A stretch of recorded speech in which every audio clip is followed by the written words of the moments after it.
halkan waxaan idinku soo gudbinaynaa sidaan horeba u sheegnay gabayadii aan maantaba dhex joognay ama dhex jibaaxaynay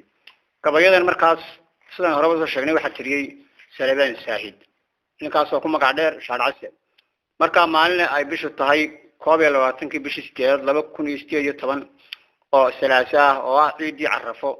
annagoo rag badan oo marfash fadhina ayaan markaas Salebaan weydiinay gabayadii faraha badnaa uu tiriyay marka gabayadii qaar uu noo duubay kuwa horaan markaa kusoo sheegnay gabayadan soo socda ayaa markii labaadna ka codsanay gabaygan markaa gabayada ugu horeeya waxa la yiraahdaa dabaaldegii Itoobiya iyo dumintii Soomaaliya gabayga markaas markaan ka codsanay Salebaan gabayga ama gabayada ka soo socda uu noo duubay waana sida tan kusoo dhaw Salebaan bismillaahir rahmaanir rahiim aad iyo aad baad mahadsantahay abshir gabaygan waxaan tiriyay 2006 marka laba dagaal baa jiray oo garxaajka waxay isku dilayeen meesha la ay qaad marka dagaalka ay qaadeen oo gabay ahaa dagaal siyaasadeed oo anigu aan arkayay in gaari laga soo saaray Hargeysa Riyaale iyo wasiiradiisu garxaajka ay kala kaxaynayeen si aanay u cud u helin xudud in cali waraabana iska qaban kari waayay ayaa waxa dawladda Itoobiya tikreeguna ay gashay xamar marka nin baa igu yiri dabeerihi abgaale goofafkooda joogay ka ciyay waxa la afka ka xidha masaajidadiina waxa la eedaanka hoosta ka eedaama oo mikrofoonka ka roga saldhigii Kismaayana waxa qoraya tikreeg airportkii balido madaarkii balidooglana diyaaradihii mala sanaawi baa ka duulaya Itoobiyana colaad dheer oo soo jireen ayaa inoo dhaxaysay oo jaaniskeeda mid qolo walba ay eeganisay marka lib ka weyn Itoobiya intii ay saynay libtii ugu weyneed waxa uu soo hooyay saan u arko mala sanaawi iyo dawladda tikreeg waayo Soomaaliya way qabsadeen oo caasimadii bay dhex marayaan marka Maxamed Siyaad Barro ciidankii wax ka ridayaan ahaa ismaan rowaadu ooy laakiin waanu ooyo way timi marka gabay baan tiriyay la yiraahdo dabaaldegii Itoobiya iyo dumistii Soomaaliya marka waxaan duur joog kelbiga wuxuu baa lagu qafilaa duur joog wixii lagu qafilo dib uma faalayna ku dareera mooyee tashiga kuma durdurtaan ay qaad ka daba dheer oo filan kala daaran xariglow daalin baynal mooyee kitaab diiday inuu qaato oo shicib dayeysani kursiga doorasho ku saaray dab munaafiq shiday sheerbiyu kaba dulguraan waa dagaal siyaasi ah oo cudbay dib ugu reebay damqashada say haysa iyo hurdada diiday inaan seexdo go'aan ku dooyeysanahay ee aan dibinta ruugayo cuntadana anoo doonaya dacal ka weydaartay daroor maaha beelaha la yiri isku dilay daaco kale aan ka qiireysanahay oo doqori waa moog isku duubnidii iyo markaan dawladnimo waay ee aan difaaciyaadka dumiye maandhow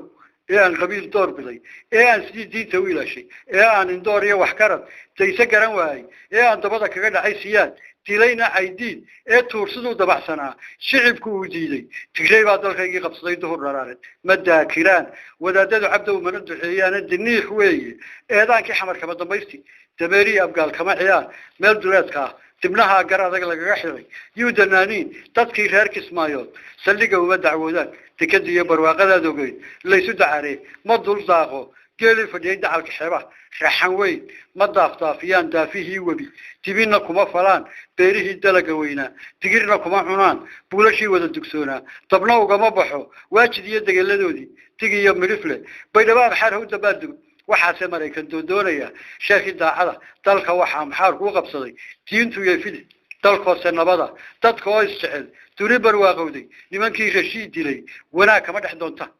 Itoobiya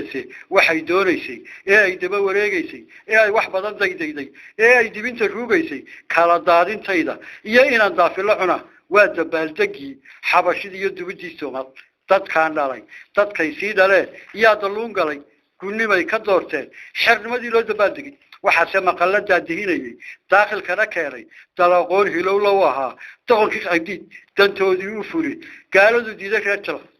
السلام عليكم ورحمة الله.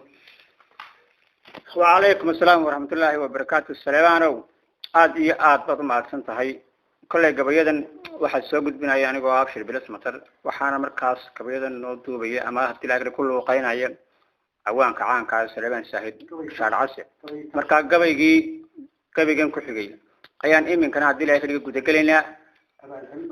قبيجان مدعيس هديو سليمان عن ويدي وحويش إن اللي راك قبيجان أبع العلم فليتفضل سليمان. بسم الله الرحمن الرحيم. أبشر وحوي قبيج وحوها مركي كلشة على دجالتي وسعناي أيال العيدا كان قلنا هبري ورست إن أنا وحبي يروح قرين إنه تواتيل يسوق تجيب بري سفرالكي تبدأ عيدا كي أدق واحد العيد ما أنت القرية ما تشيله مركا قول بهانتو بري عندنا عيار صار ولا بهاوت كسول كدقن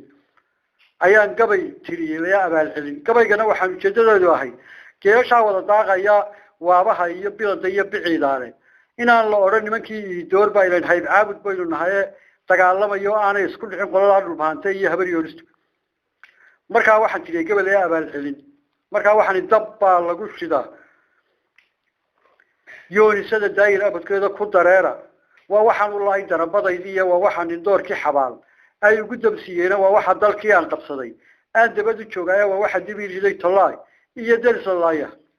تدبدي وددلي إيا دودي صبرون تقالك برحية صوف هلول يا درعتاه أليق استفاحي نكي دلسان يلكي دول بحانتا سيدو على سردقة إيه دبعكم مالا يدرك قررو لاندير إلا داخل كي الله هلكي هاقر كنت أفتافين شري تقالك بو هودلي أبال دوغا بيقولها ودور كلي يبيه تركي بيتن waxaan noo xidhay daawaangoy dagaalka ka shaaliya ka dhacay tamasha maygagle tiktoorada wasiirada noqdow tiiday habariyus tiktoorad laga boosay cabda oo daahir baa helo siilaayo wasiir ka dhigay oo yiri ciidan keena kabagasna intaas oo abshir uu ku eka ما شاء الله سلام عاد يا عاد أفكار وفرن طيب أفكار استهبال إلهي وسيو أيوم بو يعني جو كم المرأة مركز كبيرن أن ينتهي سكوكي